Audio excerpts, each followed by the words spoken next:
Bonjour tout le monde et bienvenue dans cette vidéo. Aujourd'hui, on va voir comment créer un logo en quelques minutes avec ChatGPT. Alors, sur ChatGPT, quand on a l'option payante, on a DALL-E 3 qui est maintenant disponible, intégré. C'est en bêta, donc c'est pas encore optimisé comme il faut partout, mais ça fonctionne très bien. On va le voir tout de suite. Donc, on coche bien DALL-E 3, on le sélectionne et on va pouvoir commencer à parler avec lui.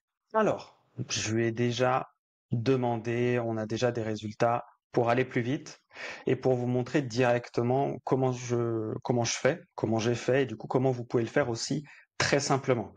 Je ferai probablement d'autres vidéos plus complexes ou sur des sujets précis. D'ailleurs, si vous voulez que je fasse un visuel particulier, dites-le en commentaire. Je lis les commentaires et je ferai d'autres vidéos aussi en fonction.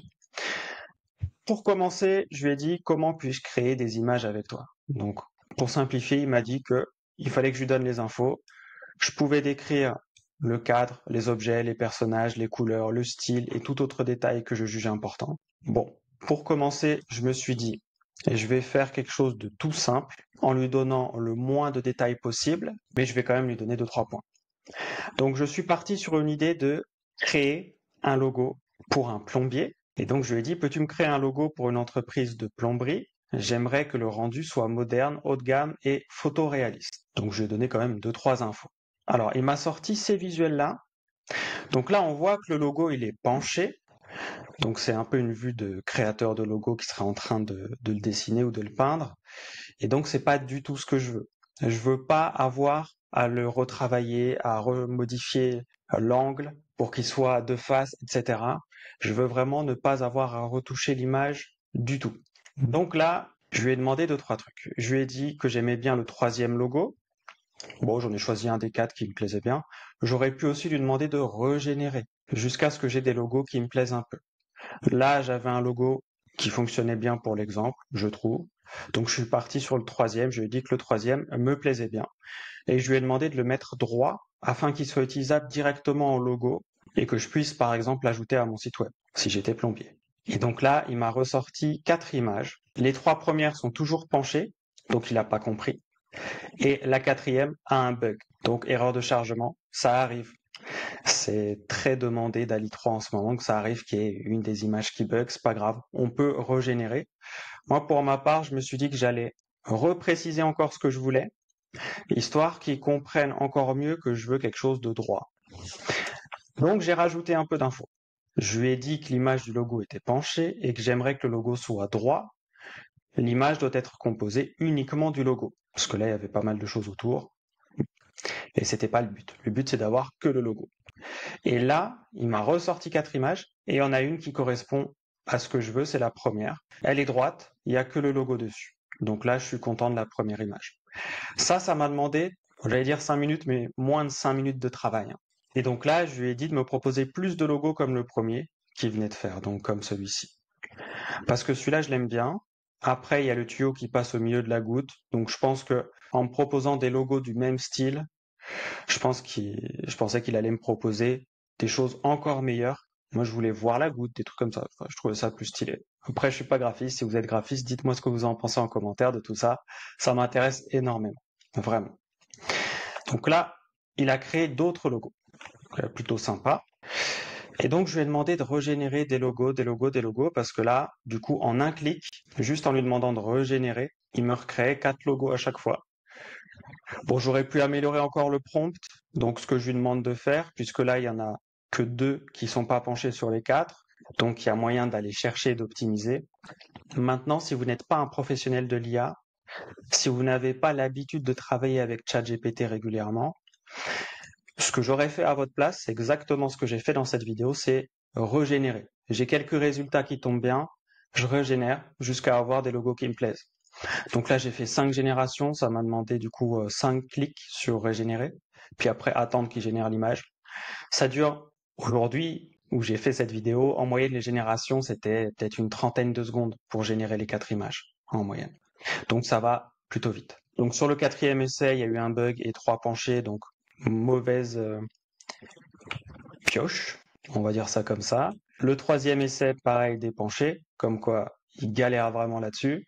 Je lui ai vraiment pas donné les bonnes infos, mais c'est pas grave. Le deuxième, il m'a fait un logo avec le tuyau, qui ressemble beaucoup d'ailleurs à ce logo-là. C'est même quasiment le même à l'identique. Et sur le premier, il m'a fait ici le quatrième, sur la première génération, le quatrième que je trouve très très bien.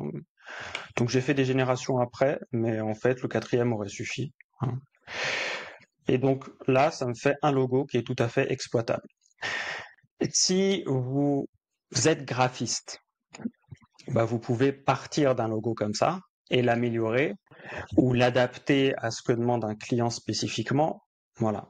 Si vous n'êtes pas graphiste et que vous voulez mettre en place un service, vous pouvez proposer un service de création de logo avec l'intelligence artificielle, puisqu'on vient de voir que sans compétences, en 5 minutes, on peut en faire. Donc vous pouvez très bien proposer à quelqu'un de faire son logo pour lui, et c'est vous qui vous prenez la tête avec l'IA pour créer son logo. En plus, il y a encore très peu de personnes qui savent utiliser l'IA, ne serait-ce que pour faire ce qu'on vient de faire dans cette vidéo. Donc en réalité, il y a plein de gens qui pourraient même pas faire ça encore avec l'IA. Maintenant, si je fais cette vidéo, c'est aussi pour vous aider, si vous êtes dans ce cas-là, à pouvoir le faire vous-même.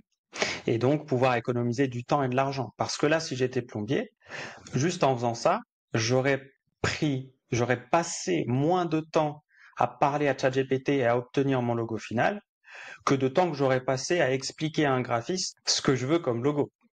J'aurais passé à peu près le même temps. Sauf que le graphiste, il va me faire un devis, il faut que je l'accepte, il faut que je paye sa facture, donc ça prend du temps encore en plus. Je dis pas ça pour taper sur les graphistes. Je trouve ça très triste qu'il y ait des métiers qui disparaissent ou en tout cas qui se fassent attaquer durement. Je pense pas que le métier de graphiste disparaisse tout de suite non plus parce qu'il n'y a pas que ça non plus dans le métier.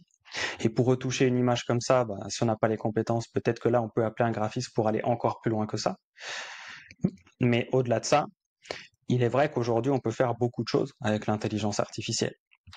Alors maintenant, si vous avez un logo comme ça, une petite astuce, vous pouvez utiliser Canva pour enlever le fond de l'image et garder que le logo, et donc avoir un logo avec un fond transparent. Donc vous pouvez aller sur Canva. Là, j'ai mis le logo sur Canva. Et puis, on va sélectionner le logo, modifier une image, effacer l'arrière-plan. Et donc, quand on clique sur effacer l'arrière-plan, ça enlève l'arrière-plan. Alors là, vu que c'est un logo en 3D avec des ombres, etc., il a du mal à enlever certains petits bouts. OK. Mais pour des logos plus simples, plus en 2D classique, il n'y aura aucun souci.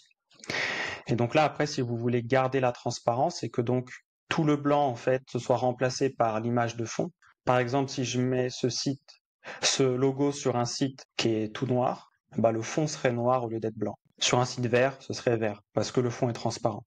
Si je veux garder la transparence, quand je clique sur partager, je vais télécharger l'image au format PNG. Ça garde la transparence. Si je prends du JPEG, ça va pas garder la transparence. Sur ce, c'est la fin de cette vidéo. Prenez soin de vous, c'est toujours le plus important. Rejoignez la communauté. Je vais prendre aussi des exemples de design proposés par la communauté. C'est gratuit, vous avez le lien en description pour rejoindre. Et je vous dis à très vite dans de prochaines vidéos. Ciao, ciao.